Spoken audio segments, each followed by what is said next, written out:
하나님 아버지, 이 새벽 하나님의 거룩한 임재 앞에 우리의 마음을 겸손히 올려드립니다.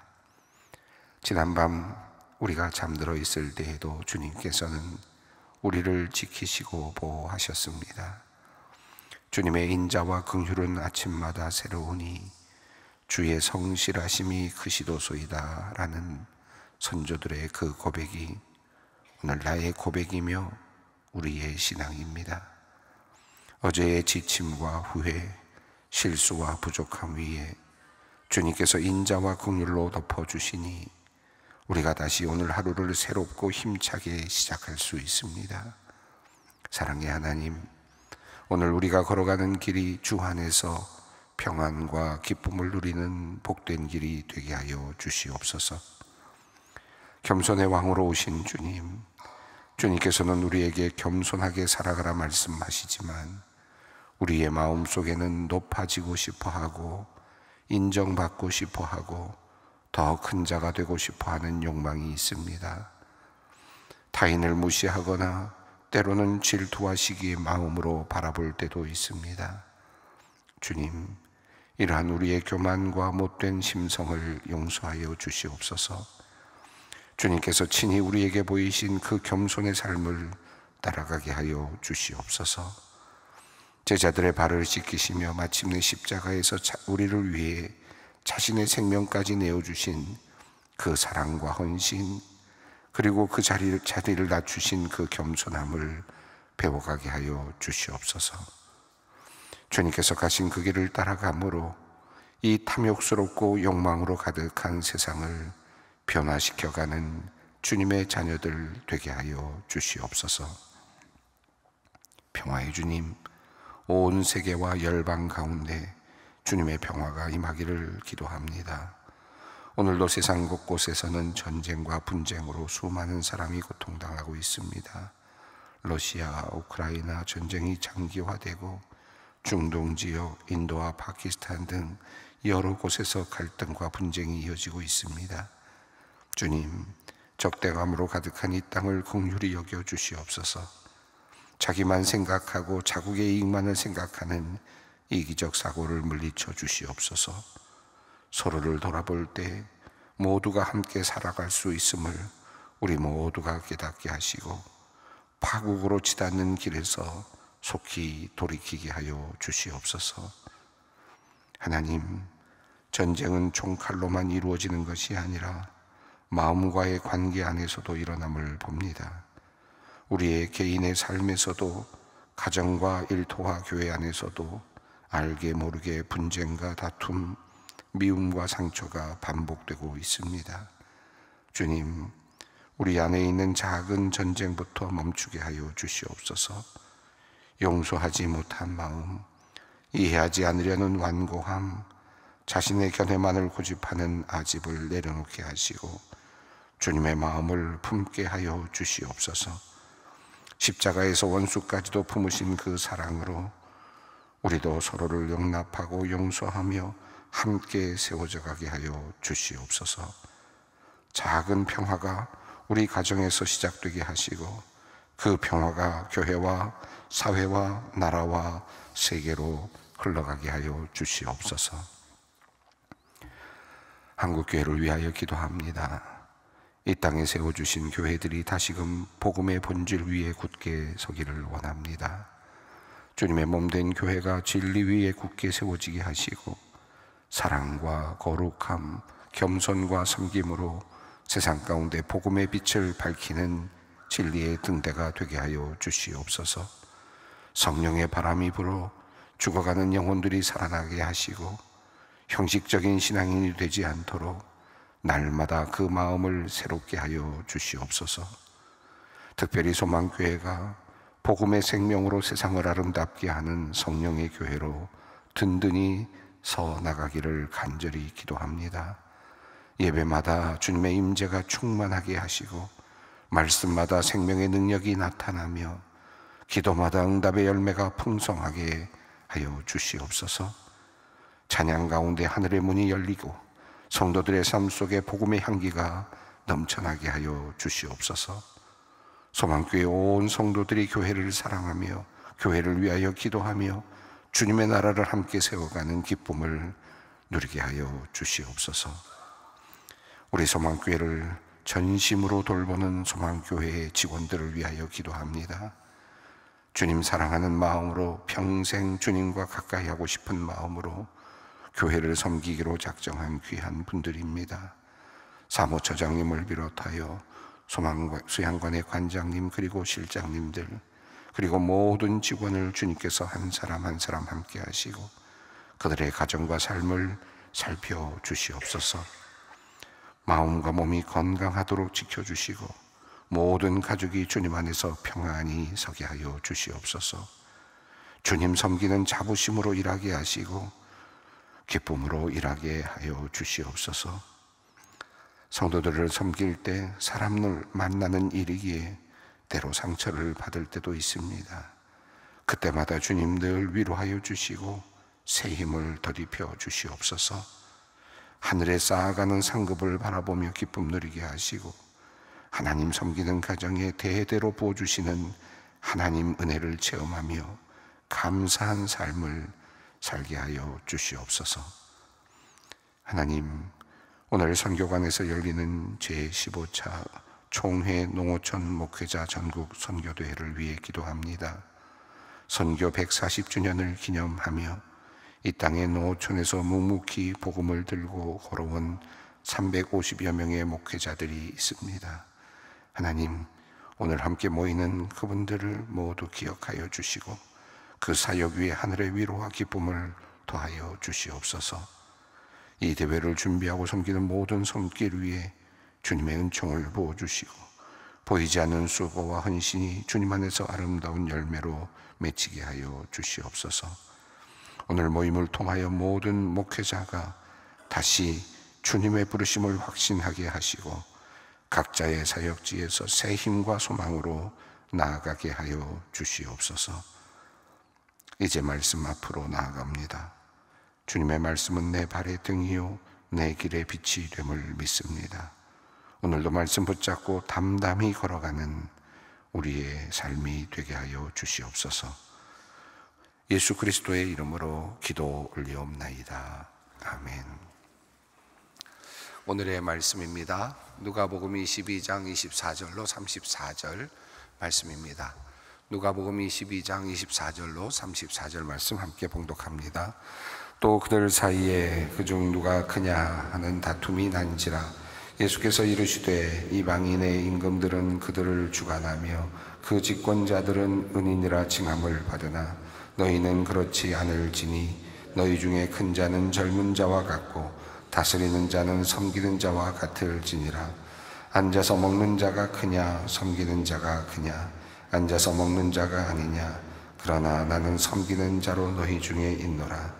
너희는 나의 모든 시험 중에 항상 나와 함께한 자들인즉 내 아버지께서 나라를 내게 맡기신 것 같이 나도 너희에게 맡겨 너희로 내 나라에 있어 내 상에서 먹고 마시며 또는 보좌에 앉아 이스라엘 12지파를 다스리게 하려 하노라.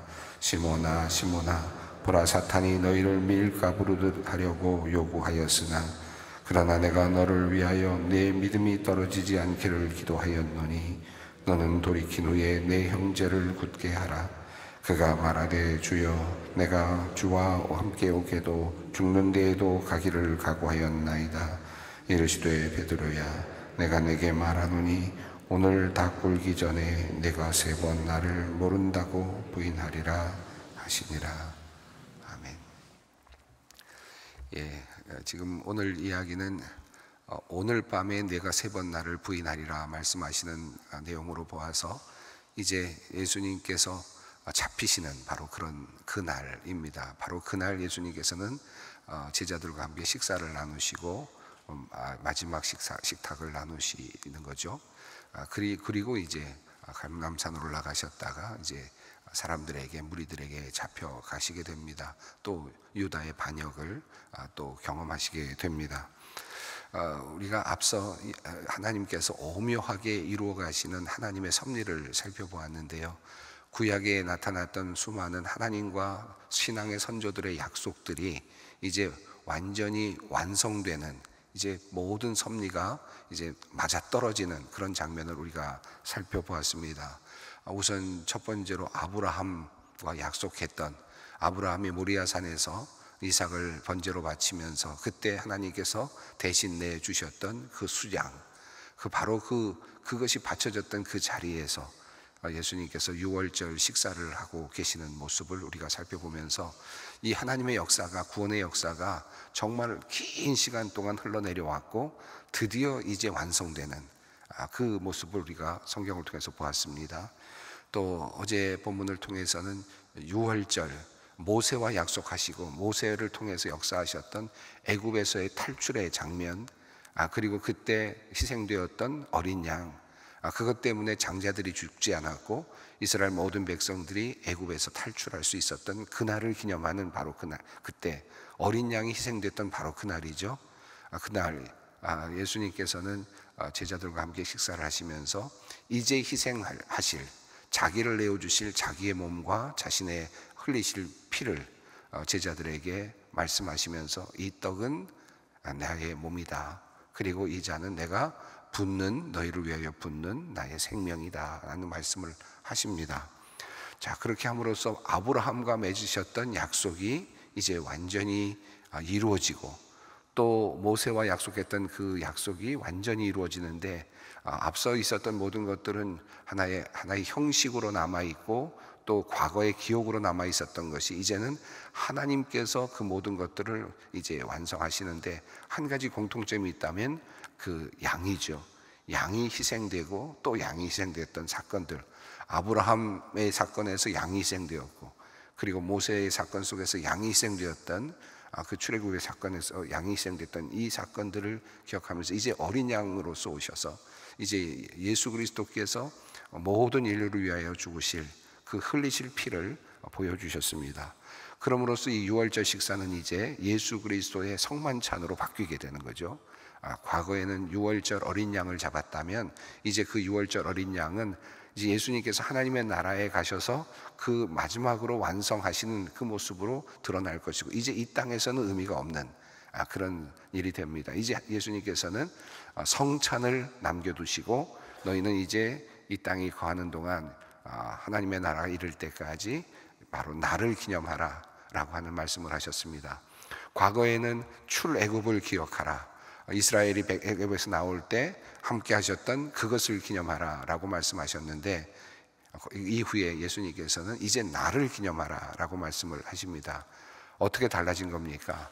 과거의 모세 이야기는 이스라엘 백성들만을 위한 출애굽, 이스라엘 백성들만을 위한 구원, 이스라엘 백성들만을 위한 하나님의 역사였다면, 이제 예수 그리스도의 역사는 온 인류를 위한, 온 인류를 향한, 모든 오고 오는 세대를 향한 열려있는 하나님의 구속 사역이기 때문이죠. 그래서 이제 예수님께서는 이제 나를 기념하라 라고 하는 말씀으로 그 구속의 길을 넓게 펴십니다.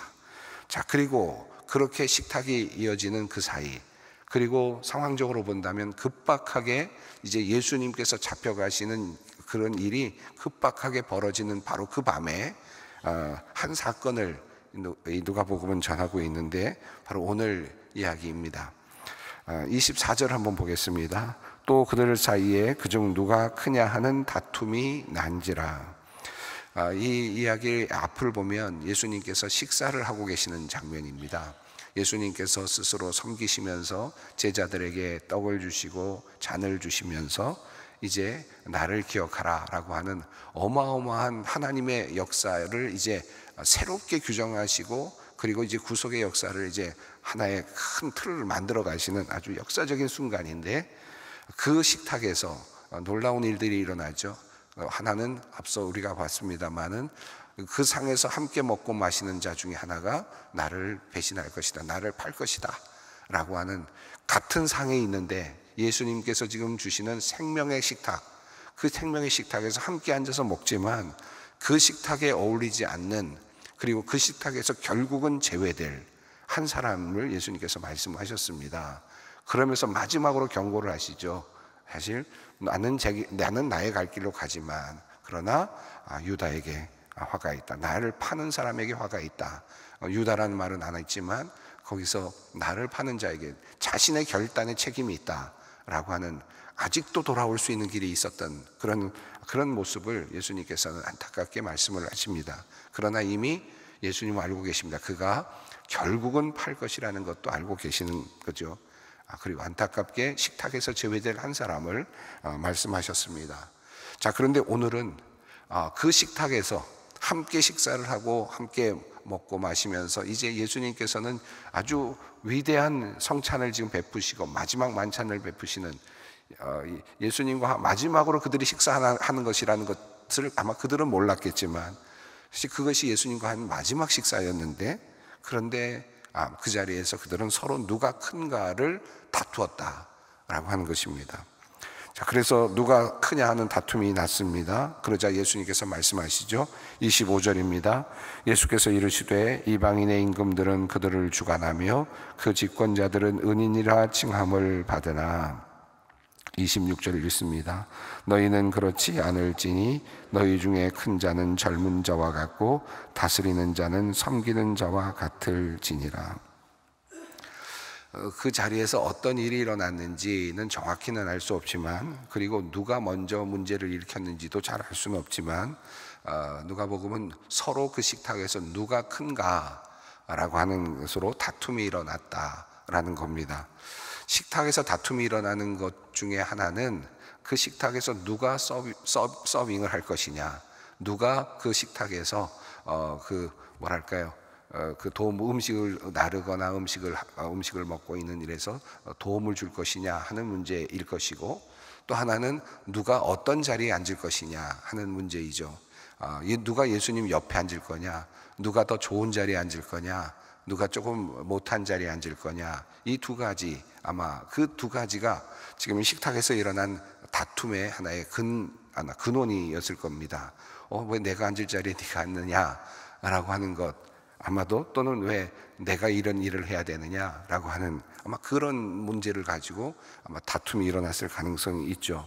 마가복음을 보면 야고보와 요한이 하나는 하나님의 주님의 우편에, 하나는 좌편에 앉게 해주십시오 라고 하는 말씀을 하고 그런 제안을 할 때 제자들이 이제 화를 내는 장면이 나오고, 예수님께서 내가 인자가 온 것은 섬김을 받으러 온 것이 아니라 도리어 섬기러 왔다라는 말씀을 하십니다. 마가복음에 나오는 그 말씀을 이렇게 비추어서 대입을 해보면 어쩌면 요한과 야고보가 이 지점에서 그런 비슷한 이야기를 했을 가능성도 없지는 않습니다. 그리고 뒤에 나오는 예수님께서 특별하게 한 사람을 지칭하는 걸 보면, 또 이 시몬이라고 하는 베드로의 이야기를 하는 것을 보면 베드로도 이 일에 관여되었을 가능성도 있죠. 어쨌든 지금 제자들 사이에서 지금 서로 그런 다툼이 일어나자 예수님께서는 무엇이라고 말씀하십니까? 세상 나라와 하나님 나라를 구별하십니다. 세상 나라의 질서와 하나님 나라의 질서를 분명하게 나누십니다. 우리는 다른 질서 안에 들어있다. 너희들은 다른 질서 안에서 살아가는 존재들이다. 세상을 살아가고 있지만, 세상 안에서 살고 있는 인간이지만, 육체적인 존재이지만, 그러나 너희들이 살아가는 세상은, 제자들로서 살아가는 삶의 여정은 완전히 다른 세계관, 다른 질서 안에 있다라는 것을 말씀하십니다. 25절에서 이방인의 임금들은 그들을 주관하며 높은 자가 낮은 자를 통치하죠. 주관합니다. 이것이 세상의 질서입니다. 또 집권자들은 도리어 그 아래 사람들을 실제로는 압제하기도 하고 그들의 것들을 빼앗기도 함에도 불구하고 마치 큰 자처럼, 후원자처럼 나서게 되고, 또 사람들로 하여금 칭송을 받는 그런 자리에 있습니다. 이것이 세상의 질서입니다. 자, 이런 세상의 질서, 일반적인 세상의 질서는 임금들이 그들을 주관하고 통치하고, 또 집권자들은 또 사람들에게 칭송을 받는 그런 구조로 되어 있지만, 이게 인간의 세상입니다. 우리가 그냥 밖에 나가면 항상 접하는 그런 삶의 구조입니다. 자, 그런데 새로운 질서를 말씀하시는데요. 26절입니다. 다시 읽습니다. 너희는 그렇지 않을지니 너희 중에 큰 자는 젊은 자와 같고 다스리는 자는 섬기는 자와 같을지니라.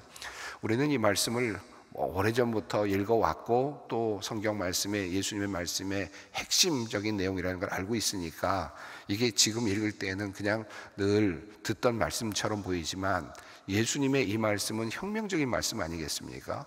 예수님께서 지금 이 말씀하시는 것은 지금도 사실은 우리가 많이 귀로 들어봐서 그렇지 사실은 이 말씀은 오늘도 우리에게는 실제로는 우리들의 삶에 적용하려면 낯선 말씀입니다.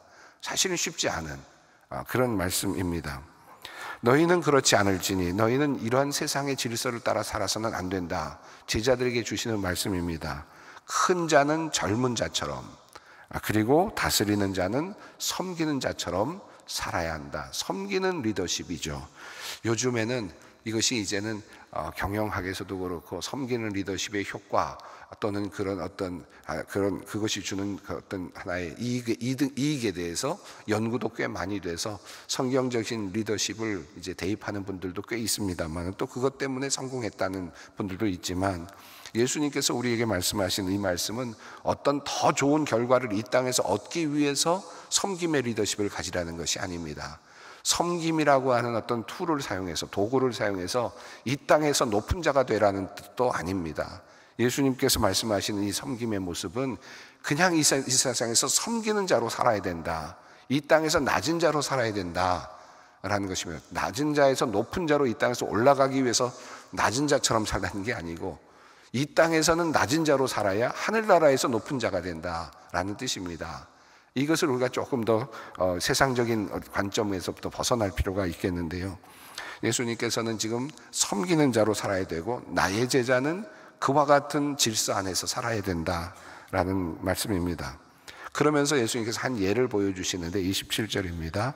앉아서 먹는 자가 크냐 섬기는 자가 크냐 앉아서 먹는 자가 아니냐 그러나 나는 섬기는 자로 너희 중에 있노라. 예수님께서 앞서서 그 식사를 준비하시고 하는 모든 과정 속에 관여하셨고요.